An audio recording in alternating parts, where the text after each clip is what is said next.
Okay. அதாவது நீங்கள் சொன்னீங்க, அதாவது நம்ம எந்த துறையில் ஈடுபட்டாலும் அதில் வந்துட்டு நம்ம சிறந்தவர்களாக இருந்தாக்க நிச்சயமாக வாய்ப்பு இருக்குன்னு சொன்னீங்க. அந்த அடிப்படையில் தான் நீங்கள் வந்து உங்களுடைய திறமையை காண்பித்து நீங்கள் இந்த துறையில் அடுத்தடுத்த நிலைக்கெல்லாம் வந்து வெற்றி பெற்றிருக்கீங்க. ஆனால் நீங்கள் அந்த காலத்தில் நீங்கள் அப்பொழுது ஈடுபட்ட போது உங்கள்கிட்ட இருந்த பண்பு நலன்களும் இப்பொழுது இருக்கக்கூடிய நம்முடைய இளையோர்கள் இவங்ககிட்ட இருக்கக்கூடிய அந்த பண்பு நலனுக்கும் என்ன வித்தியாசத்தை நீங்கள் பெரிய வித்தியாசமாக பார்க்குறீங்க? வித்தியாசம் என்னென்னா, அந்த காலத்தில் வாழ்க்கை வந்து வாஸ் வெரி டிஃபிகல்ட். நம்ம ஒரு நீங்களும் ஒரு சாதாரண குடும்பத்திலேருந்து வந்தவர்தாங்க.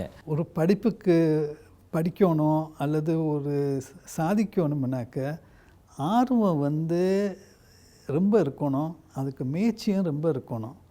நான் சிம்பிளாக பேசும்போது சொல்லுவேன், அட் தட் டைம் அவர் hunger for success was very high. பசி இருந்துச்சு, இது எப்படியாச்சும் முயற்சி பண்ணி சாதிச்சிடணும், படிச்சிடணும், பண்ணிடணும் அப்படிங்கிறது இருந்துச்சு. ஏன்னா இடம் கிடைக்கிறதே கஷ்டம், பணம் கிடைக்கிறது கஷ்டம், அதை படித்து முடிக்கிறதும் கஷ்டம். இன்றைக்கி இருக்க சூழ்நிலை என்னென்னாக்க, இந்த நாட்டிலே ரொம்ப காலேஜஸ் யூனிவர்சிட்டிஸ் வந்துருச்சு, படிக்கிறதுக்கும் வாய்ப்பு ரொம்ப இருக்குது. ஃபைனான்ஷியல் அசிஸ்டன்ஸும் ஸ்டடி லோன் அது இதுன்னு என்னென்னமோலாம் கொடுத்துக்கிட்டு இருக்காங்க.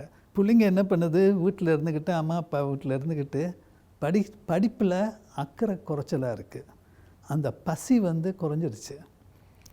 அதனால் இன்றைக்கி இருக்க பிள்ளைங்க என்ன நினைக்கிறாங்கன்னா, ஸ்லோவமாக என்ன பண்ணலாம் அப்படின்னு தான் பார்க்குறாங்களே தவிர, இந்த 30 வருஷம் 40 வருஷம் ஈடுபாடோட ஒரு இது சாதிக்கணுங்கிறது குறைச்சலாக இருக்குது. அதை நம்ம மாற்றிக்கணும்.